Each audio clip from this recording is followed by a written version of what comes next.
Hello everybody and welcome to the latest episode of the Viking Chats. Now, a little bit different this one because I'm joined with my work wife and partner in crime, Miss Anne Deckers. Say hi. Hello. You can see who's used to being on camera and who's not.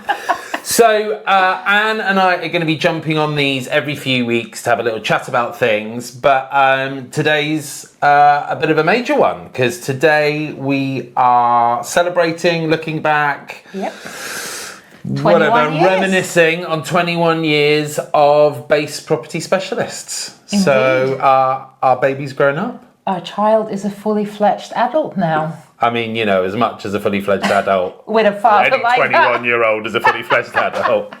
I wasn't a fully fledged adult at 21, let's put it that way. So yeah, I mean, we've come a long way, right? I mean, interestingly, we're still in the same building. So yes. That's probably, apart from you and me and the building, those are probably the three things, the three consistencies. And our accountants. They are the one supplier. That is it, yeah. They've been with us from day dot. We've been in this office since day dot, and you and I have been on this journey since day dot. Absolutely. So. And we have gone through quite a lot of changes as well. When you think back on how we started with two little laptops. So yeah, I mean, look, I think something we've talked about, right? I talked quite a bit about bootstrapping and taking the approach to business we did with Base, where it's self-funded. Yeah. You really figure out almost the least amount you need to get the business off the ground, which is what we did. Yeah. We started Base. We had 3 months. We had 3 months. That's right. We had enough money. We had enough money to keep the doors open for 3 months. How naive we were.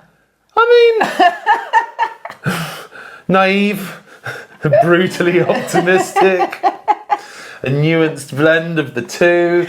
But it worked. It has worked. And you and I both know we've seen agents, suppliers, the lot. Too much money too early is a dangerous thing.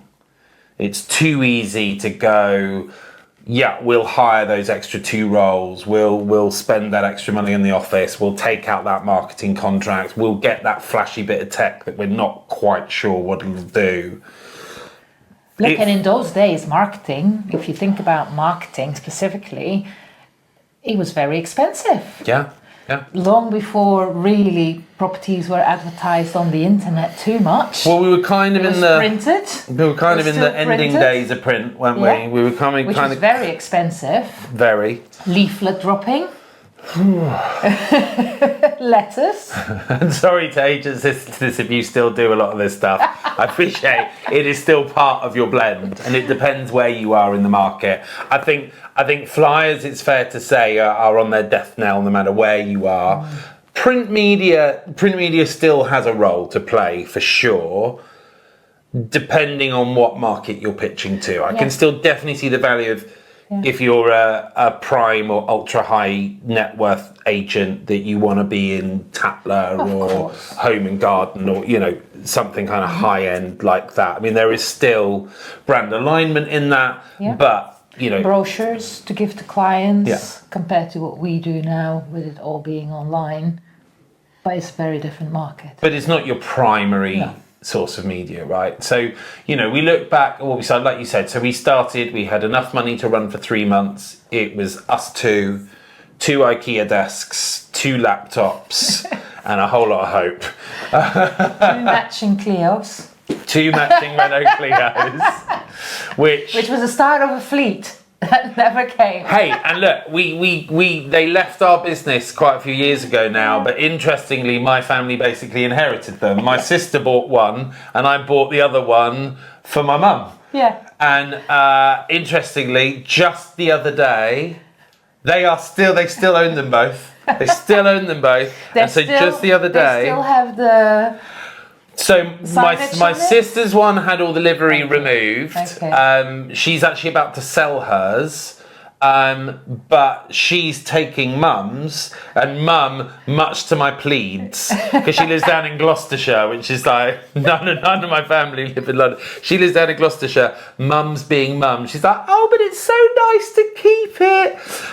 Like 21 years later, rather, that livery is not looking pretty. I've been begging her to remove that from the car for several years, and bless her, it was far too emotional for her to keep it. So my sister is about to inherit that car. I'm hoping she'll do us the goods and remove that stuff. So, but yeah, no, those cars are still running, still doing. And again, we were very fortunate that when we opened, we had a wonderful, loyal set of customers already. Well, I think you did, right? I think, let's not forget how we came to this. You and I had worked together for a year, but our history before that, I had 6 months in the industry prior to our year together, whereas you were 6 years? 5 years? By that time, so 2004, 5 years by that time, 99. So it's slightly different. Yeah. I don't think you were quite fully aware of quite how wet behind the ears I was. When we definitely made it up for bravado. Which I just changed completely. I'm such a meek and mild character now that, So, but, I mean, look, we had our laptops, but something really interesting you and I talked about the other day was how long it took us to get a CRM. So our first CRM was Dupix, which a lot of people out there will know. We were one of their first clients. 5 clients, I think.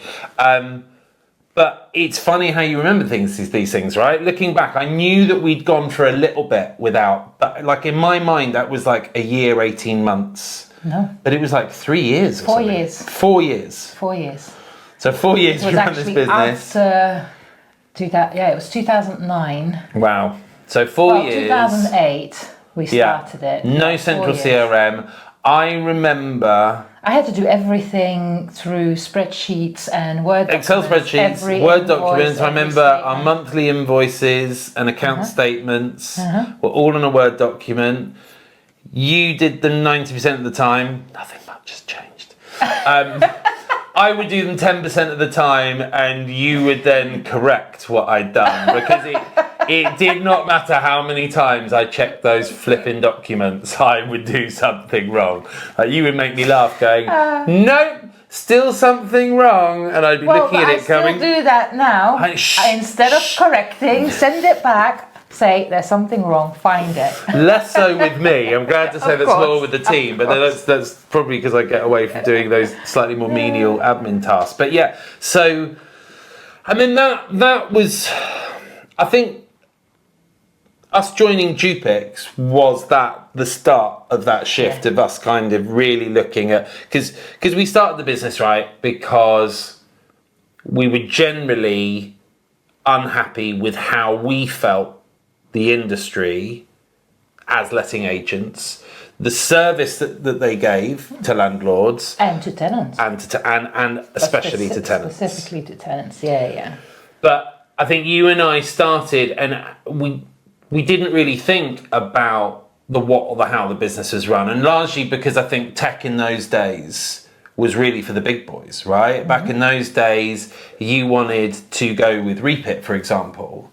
I mean, I think I remember us speaking to Repit, and it was tens of thousands of pounds, because you bought an upfront license, you got software licenses you downloaded onto your system, and yeah, I mean that's why we were such a great fit for Dupix, because those guys were early on in their journey, and so were we. We were as well, and they were again also strongly formed on customer service. Their customer service was absolutely phenomenal. And wanting to listen and learn. And they listened, and whatever we asked for, we were pretty much given. They would put it on their dev roll, and it would happen. Yeah. But also for us, it made us very quickly realize that prop tech was that next step for us, and that tech stack. But I remember as well, it wasn't that instant like, oh, Dupix on board, great, our office is transformed. I mean, I remember quite vividly now looking at it and going, oh my god, it can do this and it can do that, and it didn't like document templates. Have accounts. Didn't have started accounts. off without Document accounts. templates it had, but we didn't set those up for at least a year after we signed up with Dupix. Yeah, and then you still had to export it out and use then it was still printed and send out via post. Yeah. And then we had to wait for those contracts to come back. Or print as PDF and send it off. PDFs, that was years later. I mean, the amount of post we send out and you would get back coffee-stained, torn pages, or you had to beg them, like, please send it back to us because you can't move in unless we have it. Which, no wonder, when we went to them and went, right, we want you to build us a landlord portal, they thought that we were mentalists. So, for those of you who use really any of the Zoopla or now Alto software products, so Alto, Dupix, I think CFP Winman plugs into it as well. If you use Property File, the letting side of it, so the landlord portal and the tenant app, I mean, that was very much our concept, our idea, and Dupix's collaboration in it, because that was way before we had any aspirations of becoming tech entrepreneurs. You did nearly bamboozle me into it that time already, which was very early in our journey. Thank God. Well, we did. We were so. I remember at the time. So we had come up with the landlord portal we did first, and that they kind of got, and that we had to push back on a bit, but they did get on board and they built that. And then we went back to them and went, great. Now we want a tenant. Now we want a tenant app and portal, and they were like, oh, really? And again, I think, again, talking about why we started Base and the fact that we wanted to put that emphasis on tenants, that would have been a very unusual voice at that time. Now, I think now it's still not, we're getting there as an industry, but we still don't default to looking after tenants. I think the Renters' Rights Bill will nudge that further. It's going to have to. Yeah.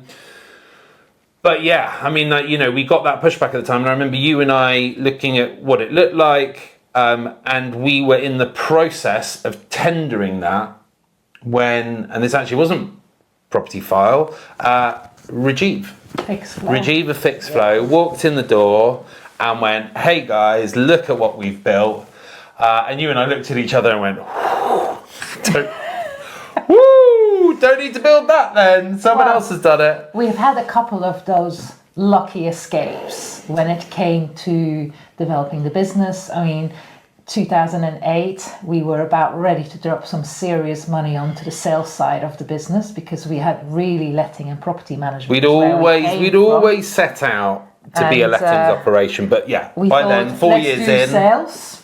Time to cash in on the London sales market. 2008, I mean, we got lucky there because obviously then we picked up a lot of accidental landlords. You and I, we had gone about, we were going to go big on the sales. We'd, in principle, negotiated marketing contracts with a lot of the print media. We were talking about upgrading our accounts with Rightmove and Zoopla and all that, and going all singing, all dancing. And I don't, this might be absolute nonsense, but I seem to have in my head a figure of like 20 grand a month that we were going to be committing somewhere in the region of that. I don't remember that. That would give me shivers. I know. I'm quite impressed that I convinced you that was remotely a sensible business idea at the time. But, we literally were days away from signing contracts and the global financial crisis took bite. Yeah. And whilst many people, suffered the loss of that saved our skin. Well, again, because I think that was the first time we realised a tough market is amazing for a great agent. Yeah. And obviously a lot of property owners became accidental landlords, and they came to an agent who, helped them, assisted them, showed them the way. There were the ones who couldn't sell, right? So you had those ones come into the market, but you also had the ones who'd ridden an easy market with agents who were highly reactive. There was suddenly an oversupply, so it affected the rents. I mean, the rents started coming down, so we had to have those tough chats with our clients. Rents dropped. Yeah. The ability to just list a property, get some inquiries, do some viewings, do an offer, and also, move we on. suddenly had so much more competition because every sales agent who'd always kind of looked down at that desk in the corner if they had even a letting desk. Now suddenly that was bringing in their money. That was their monthly cash flow. Bread and butter. And so they started focusing on it. So suddenly we had so many more lettings agents that we were competing with. And that's never gone back since, right? It's been a challenging market. But like you say, we learned a lot in that. We learned that good markets aren't necessarily that great because good markets can be easy. Well, you become complacent. People can become a bit lazy. They become reactive rather than proactive. And also you're kind of putting less effort in, right? So you can justify charging less for that work, and then it becomes this kind of free-for-all of, whoever I give it to, it's going to get let, so I might as well go with whoever gives me the lowest fee. Yeah. And then when that market changes, that property sitting empty for a month, or that nightmare tenant being put in your property for the sake of doing a deal, suddenly that ain't worth saving yourself 2, 3, 4% on fees for. No. And again, over the years, that is always how we've seen ourselves as well in that market, that we've always said we are the first, second choice of landlords out there, in the sense that something terribly bad has to happen. They've had to have a bad experience, and then they find us. And then once they're in, they're loyal. And That's it. And I think, it's a bit like, look, I think it's a bit like switching banks, right? I think, most of you listening to this, I think the vast majority of you, particularly older people not using digital banks, using the more traditional kind of big 5 banks, I'll be surprised if any of you are truly happy with what you get from your bank, particularly with kind of the total scaling back of the human side of banking anymore. But how many of us move? Very few.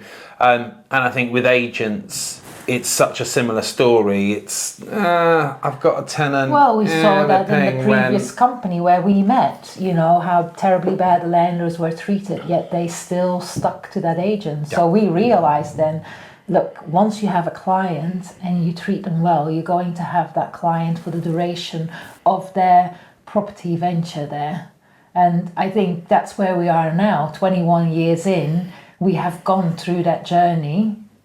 Look at all the clients that started with us in 2004, how many we still have of those. Yeah. And obviously they're now at that time of their stage where they're After retired. 21 years, a lot of them are starting to, make other plans. That's their pension pot, it's retirement, right?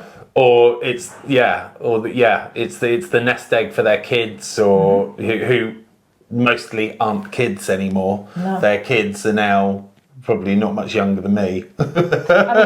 Look, today we got an absolutely wonderful hamper from one of our landlords, Philomena, when she eventually decided it was time that she wanted to come back to her own property and live in it. I looked at all... Nothing you can do about that? Nothing at all. I looked at the file, and the first ever letter I wrote to her was dated in July 2004. So we had been 3 running months, about... two months. It was like... 2 months after we opened. 6 weeks since we started. Wow. It was the first letter, and she had been a client with us all this time. She sent us a wonderful hamper, thank you Philomena, with some scones and some yummy bits. And that's a 21-year journey with her. And she gave us such a beautiful compliment, right? We shared. It was a really lovely email she sent us, and review comments that she gave, and saying that you do business with people you trust and you like. Yeah. And I think that's the principle. It's sad to see her go as well. I was pretty emotional about it when I thought, oh God, that's 21 years. Well, we've run this business long enough, right? We're starting to have those emotional things. We're having people retire out of the market for pursuing their personal dreams, personal health, tax, whatever. We've lost a couple of clients in recent years, particularly. We've lost a couple of clients, sadly, some of them a little bit before their time, but again, being in this business as long as we've been in it, they become friends, They're part of the base family, as we call it.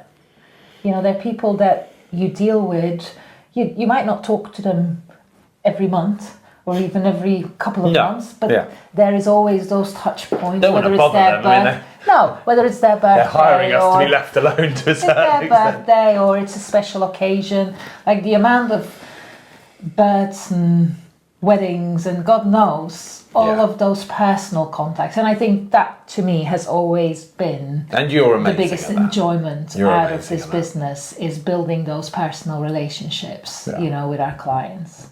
I've always loved that. So where are we at? So we launched in 2004. We took on Dupix in 2008. Around the same time that the global recession hit. So then we kind of fought our way out of that. I think 2010 was the first time we entered the Esters. 2010, yeah. And I think we got a shortlist recognition that year. And then our first... 2012? First Esters Award was 2012. That's when we got all dressed up. Back in the days when I attempted some remote glamour. But I remember, very cool, we had... we manage a property on Hackney Road as a little shop unit on it, which right now is a coffee shop, but back then was a very cool shop called Junkie Styling, which was this kind of recycled, sort of upcycling fashion house where they took old pyjamas, shirts, old suits, and they had... I still have a suit of it with my granddad's pyjamas on the lapel. You still got that? I've still got my waistcoat somewhere, my hooded waistcoat. I've very optimistically been waiting for the day I get skinny enough to get back in it. It's not. I don't think it's got... It's never happening. It's never happening. I might just hold on to it and give it to Arlo in vintage. 12 years' time. Absolute vintage. But also... The tailor based in your face, he lives around the corner from me, so I still see him regularly, so that's quite sweet. But no, so we decided that year to do a bit of fun. We dressed the whole team up. You and I actually bought our outfits, and much to our surprise and delight, that was the first year we won an Esters Gold, and back then it was landlords only. They didn't have a tenant category. The next big thing after that, 2014... was our 10th anniversary. Was our first big base anniversary. Big event. That was our first big base anniversary. Which was landlords, suppliers, and obviously the base team. And the base team, and I remember we did that at what's called White Rabbit, which is this amazing sort of event and photography studio space in Shoreditch.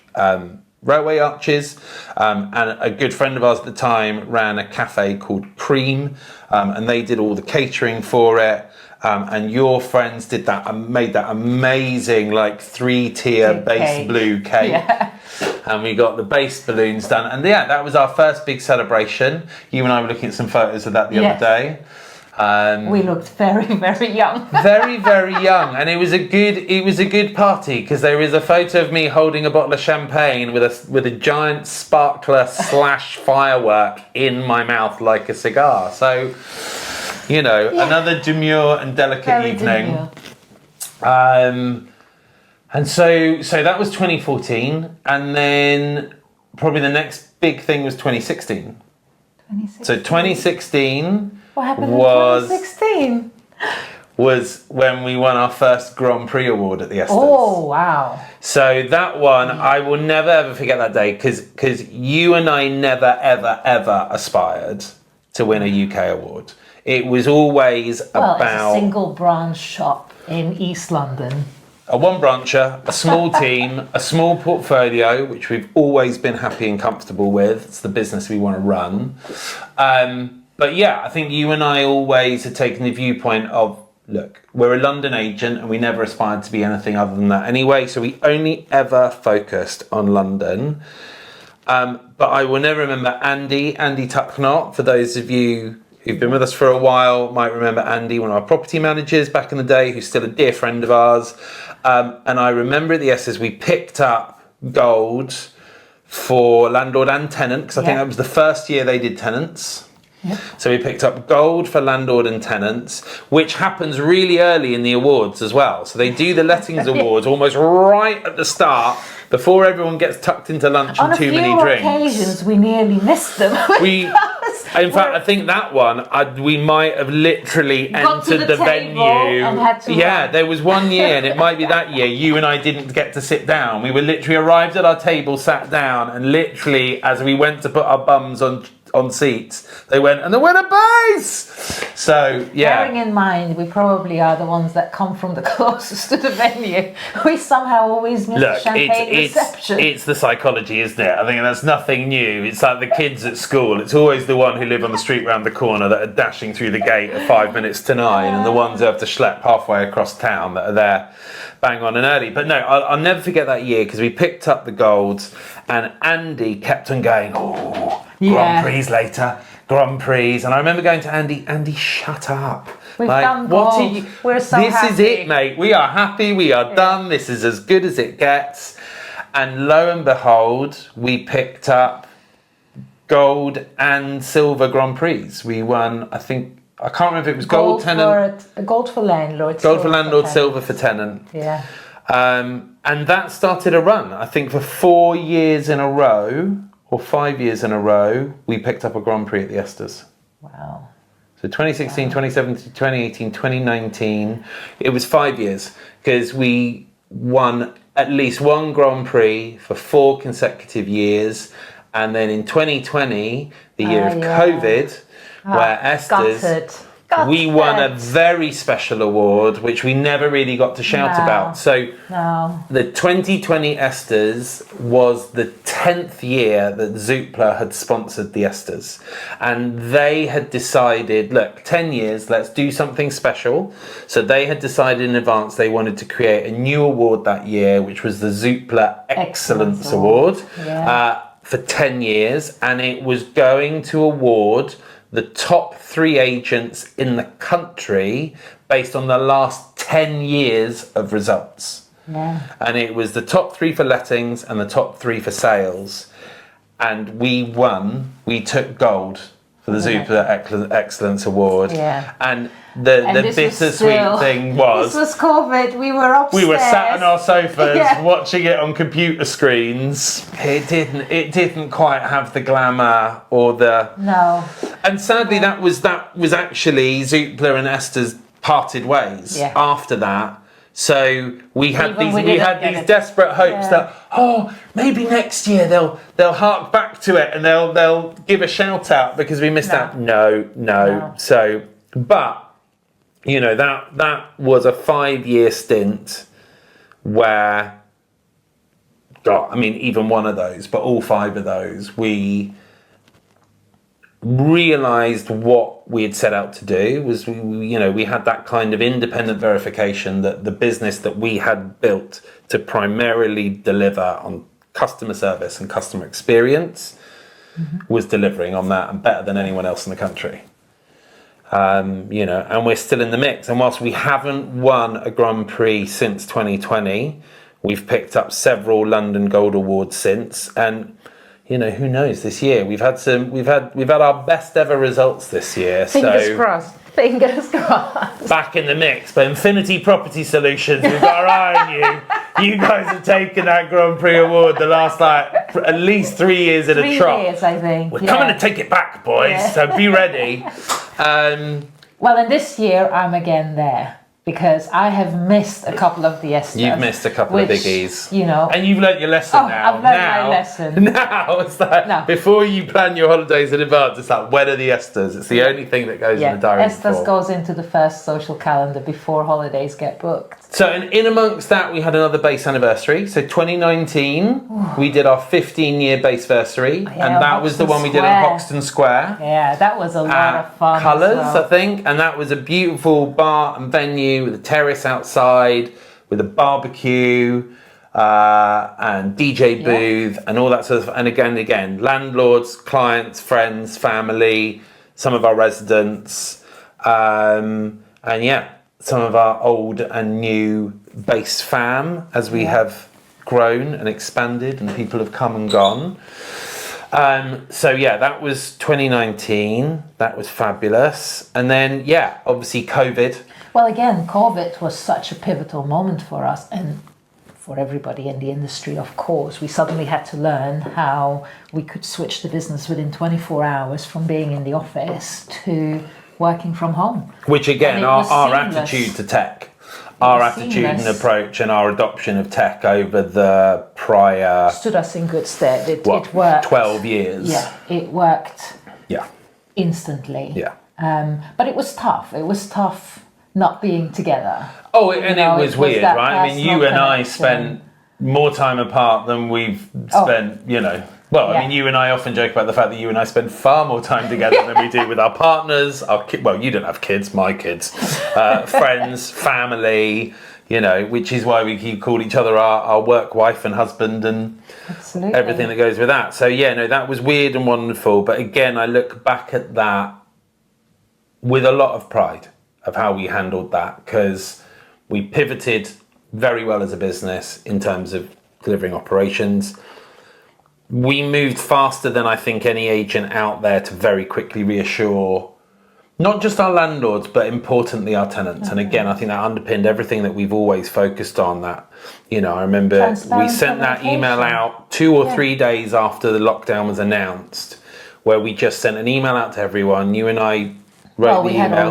We had already sent our staff home long before lockdown, because We you could and see it I coming. both agreed, you know, it isn't really fair on them commuting in on public transport. No. We were fine in our cars. And also, whilst we're unrestricted as well, let's before this gets pushed on us, let's get everyone home. Let's start figuring out how this business runs out of the office. And You're so right, I've forgotten that. we reached out to all of our tenants and said, please contact us. You know, if at any time, you know, you hit trouble with work, with income, whatever it is. Don't hide. Don't panic. Just come and talk to us. We'll find solutions. That to this day is still one of the proudest things I'm most proud of that we did, because I think there were so many agents, so many people, but there were so many agents panicking about what this mean for the landlords, what did this mean for their business, how was rent going to get paid, and I think it was so easy to overlook the fact that this was just such a terrifying and unimaginable position for everyone. Because we already had that kind of relationship with our landlords where the hard truths could be told. And we were quite comfortable going to them and saying, look, no, it's a bit of a shit show, but in order for you to have the bulk of your mortgage paid, if we need to find a solution whereby you give a reduced rent, you know, let's find a solution, but keep your tenant, because if that tenant leaves, and don't forget, we're based at the city fringes, we lost, you know, not only because of COVID, part of Brexit. That post-COVID market with Brexit. We lost about 700,000 people out of the city. Yeah. And that obviously affected the rental market around here. Yeah, if and your then property was empty, and we've done a lot of city fringe. So even coming out of lockdown, that market that we'd catered to, that high-flying kind of, well, not that that's our only demographic, but we looked after a lot of people with good city jobs who wanted to live on the city fringe, get a little bit more bang for their buck, but close to everything. But had no outside But wanted to be space. close to the office. Had no outside space. Suddenly that became so important. And look, at that time we And a lot of the amenities they might have had, like gyms and cinemas, those were shut, couldn't use. Yeah. We lost probably about, I'd say, 30% of rental income at that time, as in the dip it took. In terms of what the market did, what for the sure. market did. For sure. And then it slowly needed to work itself back up. Well, I mean, we say slowly. Kind of took a year to kind of find its feet, and then it. Well, it was 2022, 2023, then it went I think. Then it suddenly. Nuts. Yeah, then it went very nuts. Yeah. And then last year, a lot happened last year. We did our big 20th. Yeah. So we went big. The anniversaries, we've built on them. So we did an incredible party at the Shoreditch Arts Club. It was amazing. Amazing venue, amazing space. I think what was nice, I think that's the first one where we openly invited some of our agency friends. Yeah. Because we've built over the years a really nice community of other agents that we love and admire, and we knowledge share with, and we bounce ideas off of. And and everything else. And I think we've always been quite inclusive about that, but it was really nice to be able to invite a bunch of them to share that moment with us and to see, you know, in many ways it felt like almost felt as much to some of them as it did to us. And that was really, really sweet. But, you know, we went big. We didn't just do that. We have kind of reinvented our marketing. So we did that before, because all of that marketing that was shot, that video content to build that first website. So we did a 2-day shoot. Was used in the venue. In the venue. The 20th anniversary. To build our new website. Stunning, by the way. Yeah. I mean, kudos to you and Tris. And obviously the guys of PVS. Well, we had an amazing 2 days with Kris and the team from PVS Media. Matt couldn't make it down, but we had Kris, Rob, and Toby. Thank you. I was going to say I've stitched myself up there by going into more names. Thank you, Toby. Love you. How can I forget Big Guns Toby? Jesus Christ. But yeah, so did 2 days, 3 locations, which might be the most exhausting thing I've ever done, because you worked hard. I just swanned off and kind of went like, here I am. But I was so stressed because, again, it was one of my pet projects. It was like, come on, baby, come with me. This is what we're going to do now. And you were like, as usual, cool. I'll got your back. You lead the way. So it was, but yeah, that, you know, 2 days, 3 locations, trying to get everyone prepped and briefed, because obviously you and a lot of the other guys, I mean, you're getting a lot more comfortable with this now because we've done a lot more of it. But 12, 15 months ago, talking to the guys about sitting in front of a camera, everyone was terrified. But again, it was lovely because we invited our owners, our landlords, you know, and it were people that we've been working with for many, many years. And, you know, I was sat behind the camera interviewing them. But it was great because it was just having a chat with them. Just having a chat. And to hear how happy they were, obviously, with us as a company, and how we had impacted their life. Yeah. That was very special. There was some really beautiful stories out there, and it was really nice to do something. It was the first event as well, filming and our baseversary, where we invited a decent volume of residents as well. Current and previous. And again, I don't know that there are many letting agents out there that would want to, that would either want to invite or would want their residents turning up at a party like that, and also that would have residents who lived with you 5-10 years previous. Well, but again, we've proven that in our journey, that we've had residents who started their tenant journey with us, ended up buying the property, sometimes even through us, that we facilitated that purchase, then end up becoming a landlord with us again, and then end up helping them sell the property at the end of their journey. Well, Tom was a great one, right? Yeah. So we recently came again, the end for now of our journey with a long-term landlord. So Tom originally rented the flat with us, beautiful one bed in Limehouse Basin. 2005? It was super early, it would have been 2005. And that was even a split com with another agent. Yes. So we did that as a split commission deal with another agent. So what that means, for those who don't know, that was a property on another agent's books that we only got half the fee because we provided the tenant. We moved Tom in there. About a year or so later, the owner of that property decided to sell. We approached Tom, and Kismet, he just, I think, landed a nice city bonus and he was looking to buy. So brilliant. He bought the flat. And then I think about 3 months after he bought it was very soon after he completed on the purchase, he basically came back to us and went, I've been offered my dream job, which means I'm not going to be living here anymore. Can I give it back to you guys to let and manage?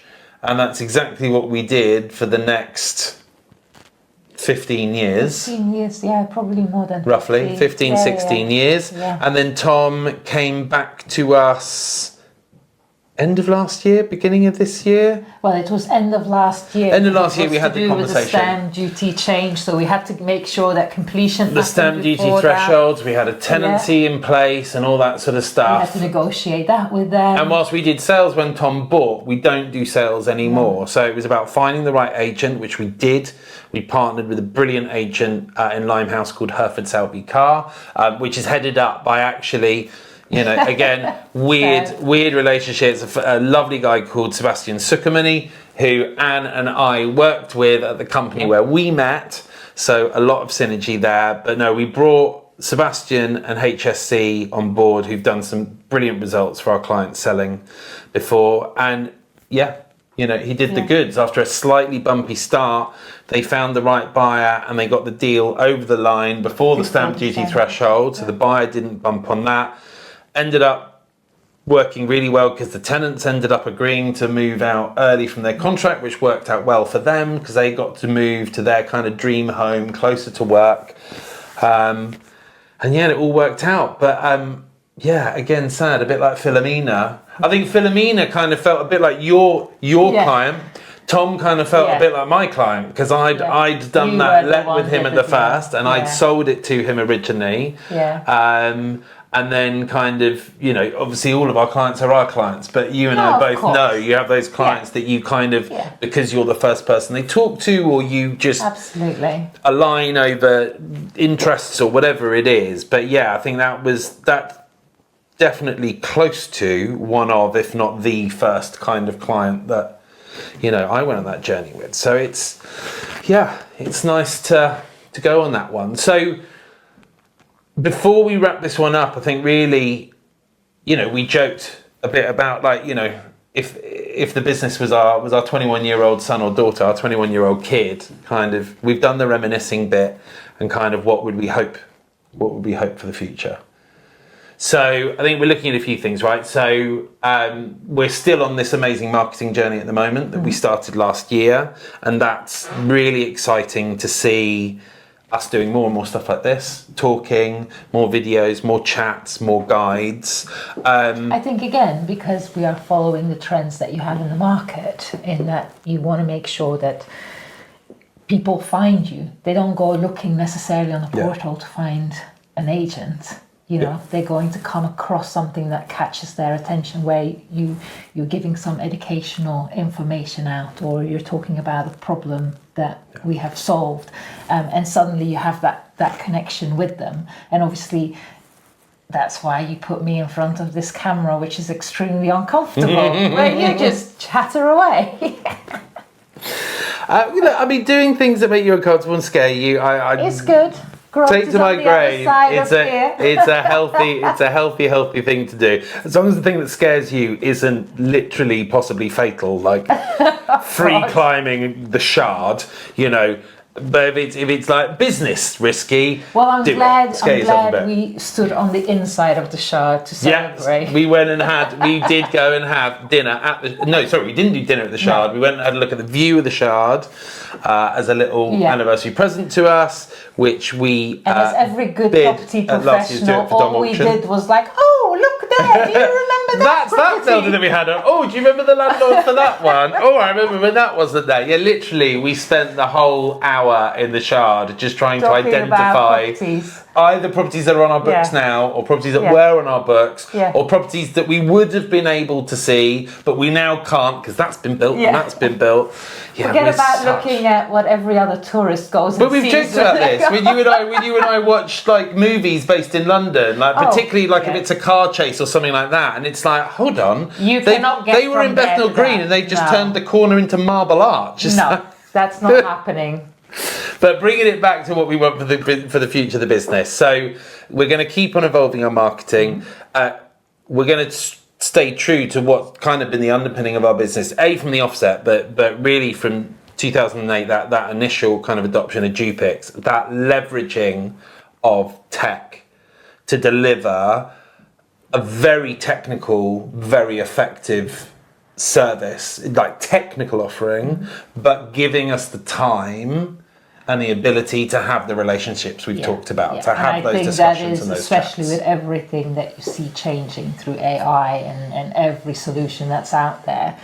I still think it's so important that we keep picking up those phones and having those chats and going out for that coffee and meeting at a property and, you know, just having those connections. I genuinely think that is going to become a bigger and bigger part of the business as tech gets cleverer, as it gets more seamless, more products talk to one another more, and AI. God, I'm not even going to get started on that because we've been talking long enough, but there's a few podcasts dropping around this if you want to hear more about our thoughts on AI, and we're talking to some really interesting people within our sector and within tech about where we kind of feel the agency is going with that stuff. But yeah, I think, you know, you and I, we don't like standing still. No. So we're always going to be looking for those marginal gains. I mean, look, this is also one of the first years where there are so many changes coming our way. This is, you know, the biggest change since 1988, the Housing Act. You know, we're completely pivoting the business model. Yeah. That's going to be very interesting for us. But also having to learn, you know, all the new legislation, the resets, the processes, workflows, time flows. Educating the staff, educating, you know, the clients, landlords, tenants, making sure that everybody is aware what can and cannot be done, but also assuring them that we don't need to be necessarily worried about it. And nothing fundamentally changes, right? We're still the base we've always been. We're still a little bit cheeky. Oh yeah. Definitely a bit different, leaning towards the creative side, but fundamentally about doing a very effective, efficient, proactive job that feels like you're being looked after by friend or family. Yeah. And as long as those properties are well maintained and tenants feel that they are looked after, they're not going to move, right? Which we've proven over the years. Yeah. And there we go, baby. There's the chat about 21 years. So I'm not going to say here's the next 21 years because I'm definitely not sure at 66, and I'm not going to say what age you'll be in 21 years. I am going to be a lot older. I don't think I'm going to still want to be necessarily looking after people's broken washing machines. But, you know, here's to the future. Here's to the next baseversary party, 25 years. 25. We've got that to look forward to in, what will that be, 2029. Yeah. So we'd have to start planning that soon. And thank you for 21 years of fun, baby. Thank you so much. That's it, folks. That's it for today's Viking Chats. Be getting Anne back on for another chat sometime soon about something else. But otherwise, you'll hear from my waffly voice soon. Thanks for listening. Bye. Thanks, guys.